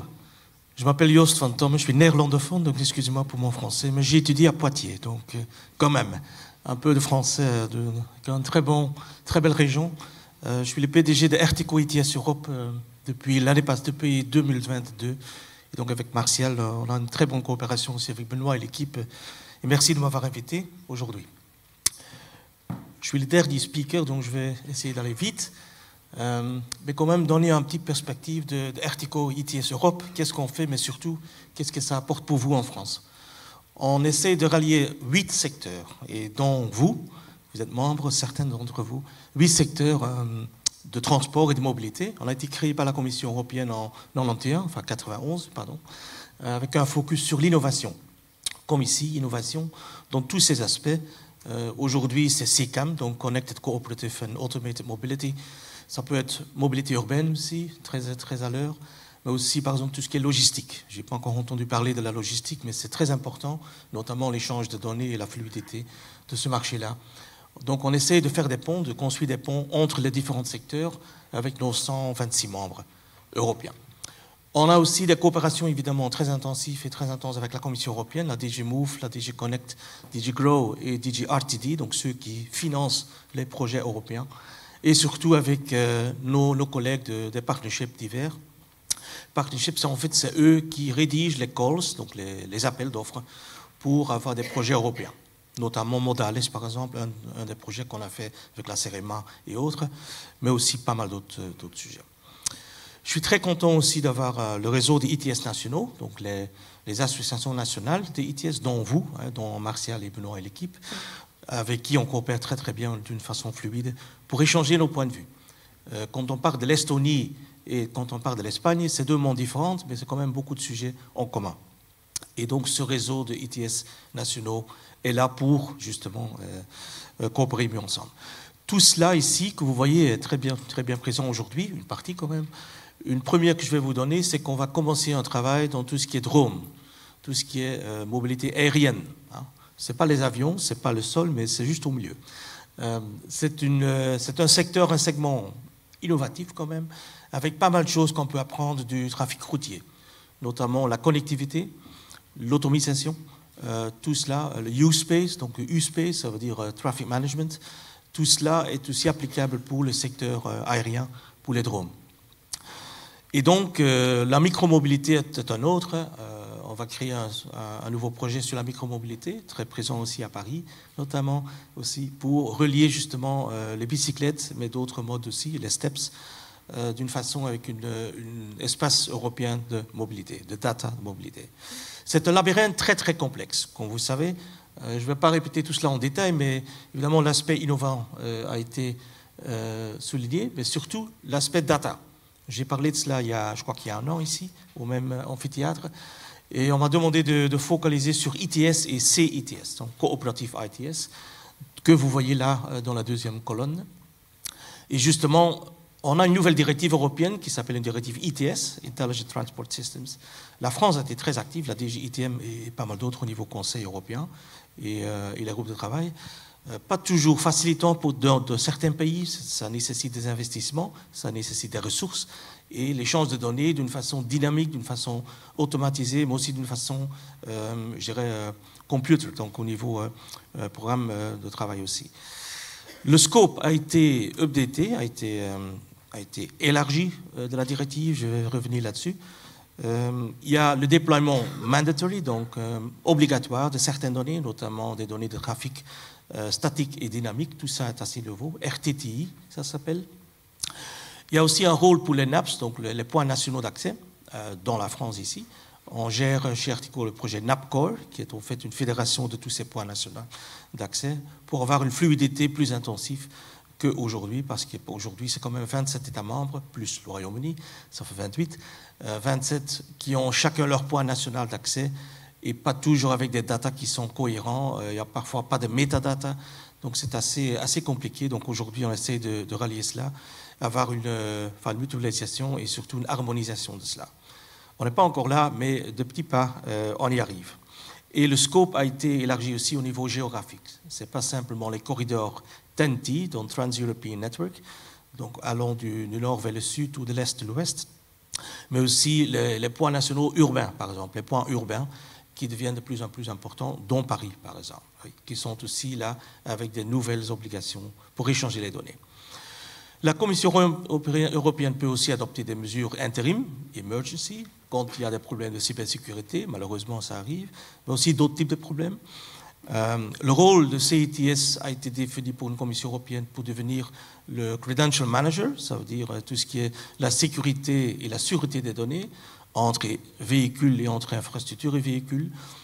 Tout cela a été légiféré maintenant et la Commission a le rôle d'être le Trust Manager, donc tout ce qui est Credential Management System, je ne sais pas comment on dit en français, pour cela, pour la cybersécurité. Il y a pas mal de pouvoirs délégués de la Commission, donc la Commission s'est proposé pas mal de pouvoirs de légiférer, un peu comme en France avec votre loi L'Homme. Ici, c'est des actes délégués qui peuvent spécifier des spécifications pour CITS, mais aussi pas mal d'autres choses. Pour la technologie, par exemple, pour la backward compatibility, la compatibilité entre plusieurs technologies qui parfois ne se parlent pas ou qui se concurrencent, je dirais, tout ça peut être légiféré aussi. Ouais. Aussi, les priorités, c'est ceux-là que vous avez ici, et notamment le numéro 4, où on veut spécifier le CITS, c'est quoi exactement. Donc c'est un véhicule qui parle à un autre véhicule, c'est facile à dire, mais quels sont les use cases et quels sont le type de data qu'on échange et comment on le fait. Tout ça va être spécifié dans un acte délégué. On avait un acte délégué à l'époque, ça a foiré pour des raisons plutôt lobbying, pour des raisons technologiques, je ne vais pas en lire en détail. Aujourd'hui, la Commission travaille sur un programme pour cela, avec nous de ITS Europe à Artico. Les spécificités de CITS, évidemment le background, la France a été très active aussi dans les groupes de travail, je me souviens de cela, mais aussi on a une décision de la Commission européenne sur le spectre de 5.9 GHz, où il y a 2 technologies concurrentes, je dirais, qui peuvent utiliser cela, plus aussi le rail urbain, qui peuvent utiliser 10 MHz. Donc, finalement, on a une décision de quel spectre utiliser. Pas comme aux États-Unis. Aux États-Unis, il y a FCC qui a enlevé 40 MHz. C'est pas comme ça en Europe. Mais tout cela a été réglementé aussi. Et une révision de la directive ITS pour assurer le Credential Management System. Très important pour avoir des messages qui viennent d'un véhicule ou qui viennent d'un élément d'infrastructure qui soit secure, safe et qui soit reliable, reliable. L'initiative C-Roads, que vous connaissez, dont vous êtes membre aussi, enfin la France, a été commencée en 2016 par la Commission européenne, Madame Bulc à l'époque, la commissaire. Je crois que j'étais là à l'époque aussi. Aujourd'hui, on a 18 membres, 18 États membres et quelques pays associés. Là-dessus, on a tous là les Day One Services, donc les services qui sont matures, qui sont là, que certains véhicules utilisent, comme Renault, comme Volkswagen aussi. Je crois que Stellantis sont là aussi déjà. Donc ça, c'est les conditions techniques qui ont été spécifiées dans des documents très élaborés d'ailleurs, sur quel type de données, comment on échange ces données, quelle est la latency, donc la latence, etc. Voilà, tout cela, c'est pas le mois de Smileys, c'est de C-Roads. Ça sont les use cases dont certains vous connaissez, j'imagine. Donc véhicules pour travailler ensemble avec l'infrastructure, avec des autres véhicules, mais aussi les pedestrians, donc les passagers, je dirais, et aussi les réseaux divers. Ça peut être des compagnies d'assurance, des compagnies de toute matière. Donc c'est tout le débat sur accès aux données qui est aussi très à l'heure aujourd'hui à Bruxelles. Une initiative que je voudrais souligner, dont je suis président aussi à Artico, c'est Data for Road Safety. Et je manque la France là. Je ne sais pas pourquoi, mais la France n'est pas membre. Donc vous, ça c'est un groupe qu'on a constitué il y a 4 ans pour échanger les données, pour créer des événements pour la sécurité routière. Je crois que Martial l'a cité ou quelqu'un d'autre aussi. Malheureusement, il y a encore beaucoup d'accidents et beaucoup de morts aussi. Avec ce genre de données qu'on échange entre tout cet écosystème, on crée des données pour en fait améliorer. C'est des données qui sont créées par des constructeurs, mais aussi des autorités routières, pour justement créer un événement. Donc c'est des données brutes, et on crée un événement avec ces données, et on les met de nouveau dans le véhicule pour le chauffeur, pour le conducteur, via ou bien un app, avec un mirroring dans le HMI, ou bien directement access to the data, accès à l'écran du constructeur. Donc c'est des rôles qui sont partagés. Ça a été supporté par la Commission européenne, et c'est même réglementé dans une directive, dans un acte délégué. Mais je manque la France là. Je ne sais pas pourquoi, mais je voudrais que la France soit aussi dans notre groupe, comme d'autres pays. C'est un groupe très vivant, très actif, et c'est gratuit de plus. Donc les échanges de données sont gratuits, mais ça doit être gratuit. C'est mandatory, c'est obligatoire, c'est réglementé européen, et c'est pour la safety, pour le road safety. Ça, c'est une map, donc quand vous voyez le QR code, vous allez dessus, c'est des live data, donc des données en temps réel, suite à ce groupe qu'on a. Donc je voudrais avoir la France. Et dernière chose, un petit peu de pub, pour notre congrès mondial, ITS, il y avait le congrès à Hambourg il y a 3 ans. Maintenant, j'organise là à Dubaï, dont évidemment vous, Bruxelles, je crois, France, Business France est là, avec un pavillon aussi. Donc je voudrais vous accueillir là-bas. C'est pas tout près, mais c'est très intéressant. Et ça va être pas trop chaud, j'espère. C'est en septembre cette année à Dubaï. Je vous remercie pour votre attention. S'il y a des questions, je suis là toute la journée. Merci.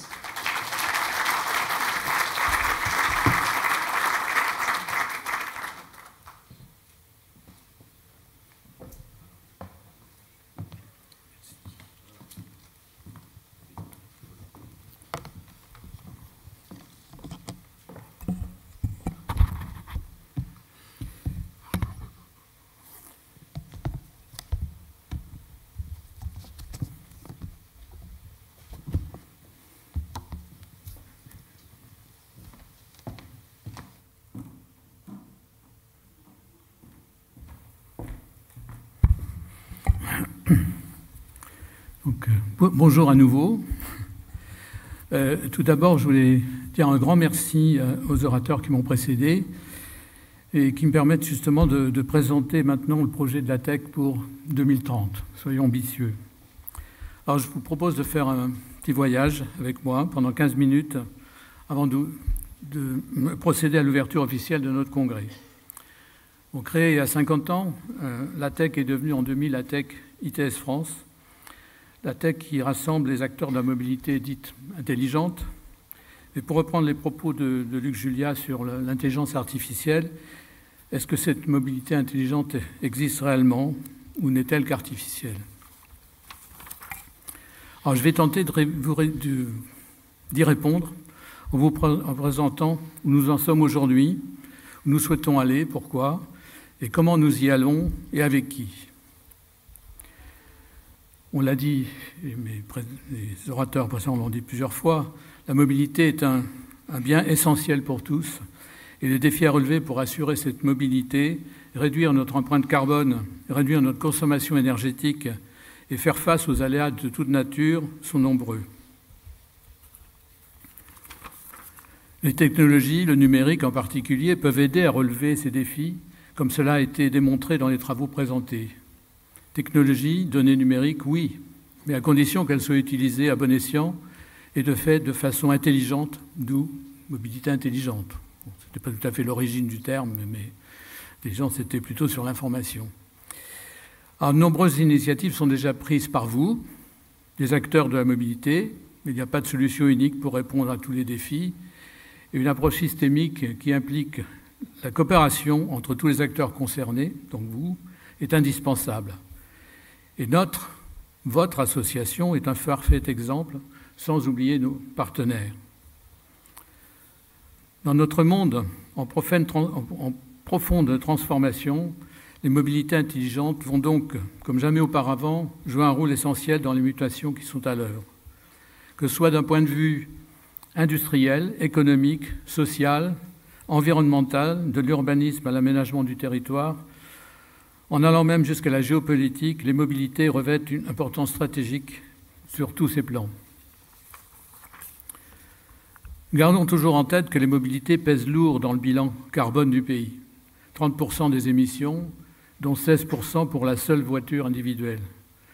Subsistent également de très fortes inégalités pour se déplacer.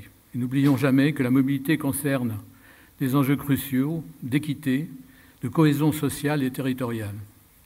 En conséquence, le rôle de la TEC ITS dans ce contexte historique se voit à la fois légitimé et amplifié, avec à la clé de réelles responsabilités. C'est dans ce contexte formidablement stimulant pour tous, pour nous, toutes les parties prenantes de la mobilité, que j'ai le plaisir de vous présenter les objectifs du conseil d'administration de la TEC ITS France pour les prochaines années. 2030, nous voilà. Comprendre ce qui joue derrière les mobilités nécessite une approche holistique et systémique. Mes prédécesseurs l'ont dit plusieurs fois, qui permettent de poser des diagnostics précis et fiables et en conséquence de proposer et débattre de solutions adaptées aux situations et aux territoires. Les technologies ITS sont en première place pour améliorer la performance globale de nos réseaux de transport et de mobilité, dépassant même les apports de la construction de nouvelles infrastructures. Pour cela, nous devrons continuer de nourrir, développer l'expertise, les savoirs et le faire savoir en attirant les talents contributifs pour atteindre les objectifs de réduction des impacts sur l'environnement et d'augmentation des performances des systèmes ITS. Dans ce contexte, il nous a semblé indispensable de questionner le positionnement de l'association avec comme ambition d'abord de répondre à l'urgence des enjeux climatiques et de la décarbonation et des économies d'énergie à l'aide de l'arsenal technologique existant, mais également d'intégrer la nouvelle donne de la transformation des comportements et moyens de mobilité et des attentes des territoires pour anticiper les changements à venir. Il s'agit aussi de contribuer au développement d'une mobilité inclusive et territoriale, sécurisée, propre à favoriser les activités de nos adhérents et à faire naître leur métier de demain, en France comme à l'international. Il s'agit aussi de prendre notre place en facilitant le dialogue avec les nouveaux acteurs de la mobilité, avec toutes les parties prenantes à la manœuvre, que ce soit les autorités organisatrices de la mobilité, les AOM sur tout le territoire, les entreprises, petites et grandes, les associations et syndicats professionnels, l'univers académique, bien sûr, et les partenaires engagés.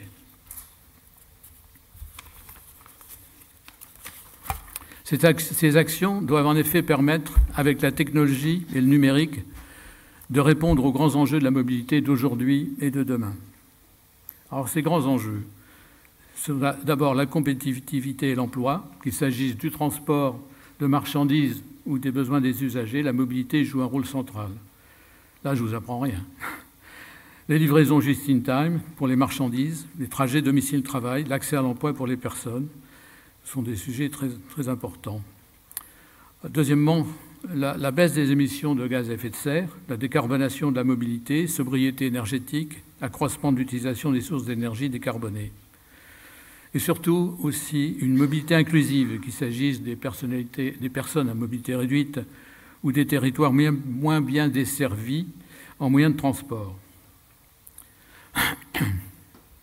Tant d'enjeux également, une meilleure connaissance de la mobilité et des besoins, peu ou mal satisfaits, permettant d'orienter les politiques de déplacement, comme l'a montré Jean-Claude Défi en parlant des données qui servent aussi, bien sûr, premièrement à mieux orienter et à définir des politiques de déplacement et d'aménagement du territoire. Les enjeux également, la meilleure utilisation des différents modes de déplacement et de transport grâce à l'intermodalité. L'intermodalité, c'est vraiment le sujet clé des prochaines années et qui nécessite le développement d'aménagements, mais aussi des services numériques pour faciliter le passage d'un mode à l'autre, en particulier sur le problème du paiement. Bien entendu, la sécurité, Jos l'a rappelé aussi, la sécurité est un enjeu majeur, sécurité dans les transports et en particulier sur la route, sans oublier le développement de solutions pour la résilience des services de mobilité face aux événements pouvant affecter les réseaux de transport, événements climatiques de grande ampleur ou cyberattaques. À partir du moment où on travaille beaucoup avec le numérique, il y a ce risque également. Les réflexions menées tant en interne qu'avec ses partenaires et parties prenantes de la tech nous amènent à positionner la tech comme d'abord un producteur de contenu reposant sur l'intelligence collective et non pas artificielle, grâce aux expertises de nos membres et parties prenantes expertes, en particulier partenaires académiques, que je voulais tout simplement particulièrement saluer et remercier. Une position aussi de la tech, c'était d'être un moteur d'influence. Alors là, ça fait on peut poser des débat tel que dit comme cela, mais il ne s'agit pas non pas de gérer de pousser, d'influer pour les intérêts particuliers de l'un ou l'autre de nos membres, mais pour l'écosystème tout entier et le bien commun. L'objectif est en effet de porter les travaux collectifs, de développer la connaissance de la mobilité intelligente pour avoir un impact sur les transitions en cours. D'où notre programme Mobilité intelligente et transition, soutenu par le ministère. Alors, quelle est la place de la tech dans l'ensemble de l'écosystème de la mobilité? Cette capacité de moteur d'influence repose sur nos valeurs d'expertise, notre diversité, notre capacité à accompagner l'innovation et notre neutralité par rapport à des intérêts particuliers. Nos valeurs humaines prioritaires, la proximité, grâce à nos travaux en commun, l'humilité, car nous sommes bien conscients que nous ne sommes pas les seuls acteurs sur le sujet, et le partage justement, la diversité et l'éthique. En résumé, voici les 4 points qui guident notre stratégie. Tout d'abord, notre raison d'être, notre ambition, être le point de convergence des acteurs de la mobilité intelligente dont la neutralité unique légitime son action systémique et efficiente pour la société. Notre vision, bien sûr, la mobilité intelligente et ses stratégies innovantes contribuent à améliorer la mobilité au quotidien en la rendant plus sûre, plus économique, plus rapide, plus écologique. Et au service de notre ambition, être un des référents majeurs que l'on consulte prioritairement pour son expertise et son objectivité. Et enfin, le rôle que nous entendons jouer, il est d'influer durablement avec tous les acteurs de la mobilité en ayant pour objectif vital l'efficience et la sobriété dans un contexte de transition. Il s'agit également de promouvoir auprès des décideurs et des organismes de financement la nécessité de soutenir financièrement la R&D, l'innovation, le fait de fédérer pour aider à construire des projets, des consortiums. Nous avons déjà bien avancé dans ce sens et la confiance que nous accordent autant les autorités que nos adhérents va nous permettre d'aller sereinement plus loin. À terme, notre volonté est bien d'être encore plus ce qu'on peut appeler un hub de partage des savoirs et des savoir-faire sur l'innovation, les bonnes pratiques, en France comme à l'international. Un pilote d'un écosystème public-privé au travers de communautés créées avec nos différentes parties prenantes pour co-construire la connaissance et le moment venu de passer le relais aux acteurs les mieux placés pour les porter et les développer. Nous devons est également, bien sûr, d'être un cercle d'acteurs reconnus et efficients pour convaincre. À cet effet, nous choisissons de développer avec, pour et par les adhérents, un centre de ressources qui réunit l'ensemble des productions des groupes de travail.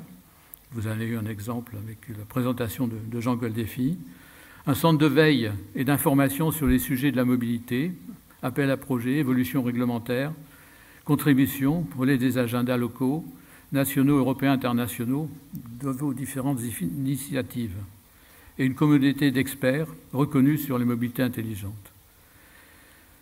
Alors pour cela, nous allons agir autour de 5 axes stratégiques au service d'ambition pour tous les acteurs de ATEC, ITS.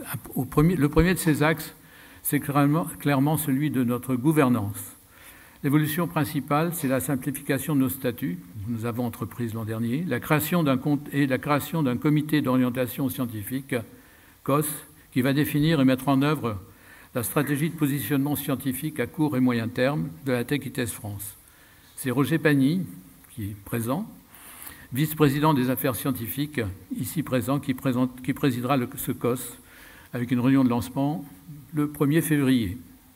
Ce COS fera le lien entre les comités existants, comme le comité éditorial de la revue, le comité scientifique du congrès et les groupes de travail. Ce comité va s'appuyer sur un conseil stratégique rassemblant des personnalités extérieures à l'association. Bien entendu, la TEC a pris acte de l'importance de la diversité dans la composition de ses forces vives et nous y veillons dès à présent. Nous saurons faire de la place aux plus jeunes et particulièrement aux femmes. Je peux regretter que ce matin, il y avait que des hommes qui présentaient.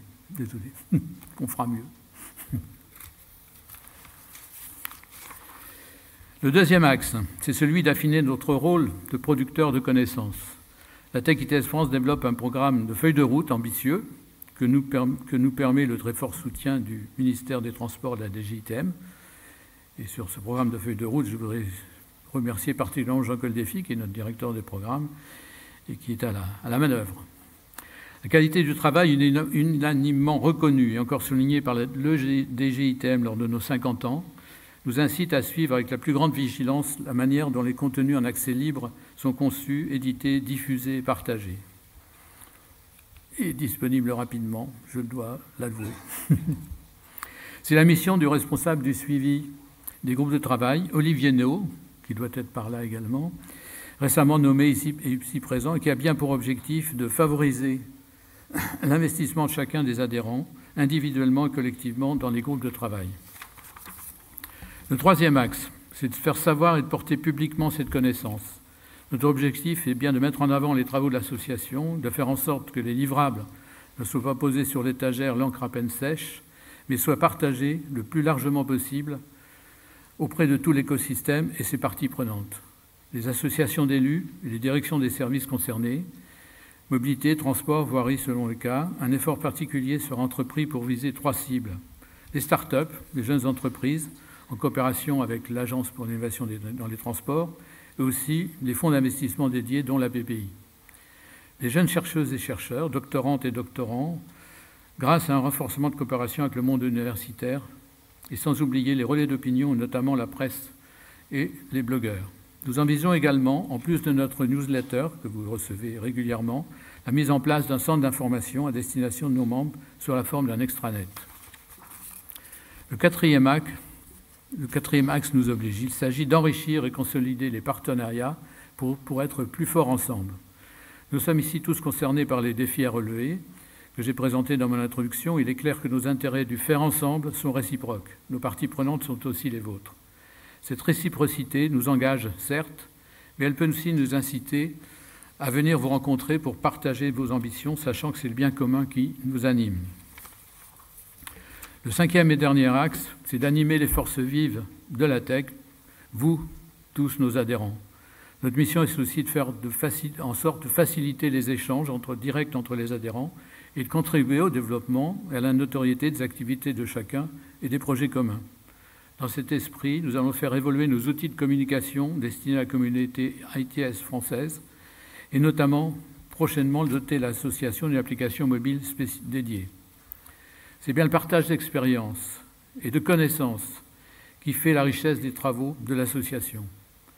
C'est aussi le sens du nouveau réseau des ambassadeurs de la tech que nous venons de créer pour soutenir l'action, la développer et la faire connaître mieux. Et justement, si ce projet vous motive, vous êtes bienvenus, rejoignez ce grand mouvement au service de la mobilité intelligente, adhérez à la tech si vous ne l'avez pas encore fait. Pour conclure, je vous propose d'embarquer avec la tech et de nous retrouver en 2030. Nous serons au moins plus de 200 adhérents, fidèles et motivés, avec un meilleur équilibre public-privé que nous l'avons aujourd'hui. Nous serons des partenaires engagés, partageant vision et action pour relever nos défis. Nous serons présents aux grands événements de l'écosystème ITS en France et à l'étranger. Et nous piloterons au moins 5 groupes de travail, peut-être plus, dynamiques, productifs, de feuilles de route pertinentes et anticipatrices des signaux faibles d'aujourd'hui. Avec bien sûr le soutien des acteurs publics et politiques, qui nous manquent un peu pendant ce congrès, mais ça n'empêche. Au-delà de ceux des transports, ceux de l'énergie, de l'industrie, de l'économie et bien sûr de la transition écologique. Un congrès incontournable avec une centaine d'exposants, 600 congressistes, plus de 2000 visiteurs, ce que nous voulons. C'est effectivement notre objectif. Les étapes suivantes, c'est quelques jalons. Je vous présente quelques jalons pour atteindre cet objectif. Donc la mise en place de nos conseils d'orientation scientifique puis conseils stratégiques dès maintenant, la consolidation de nos partenariats et la mise en place de notre nouvelle ATEC ITS France, le déploiement de l'application mobile au service de nos membres et un site web renouvelé pour le congrès 2025 et ouverture d'un centre d'information en 2026, parce que tout ça demande quand même des ressources et donc nous sommes obligés d'étaler notre développement. Je vous donne donc rendez-vous à l'Assemblée générale du 28 mai prochain, où nous ferons le point sur les prochaines étapes. Notre association révélera ses nouveaux habits pour affirmer son ambition. Mais revenons au présent. En attendant 2030, je déclare le congrès ATEC 2024 officiellement ouvert et j'invite les officiels à le rejoindre pour couper le ruban dans quelques minutes dans la salle d'exposition. Mesdames, Messieurs, je vous souhaite un bon congrès et bien sûr une bonne année. Merci.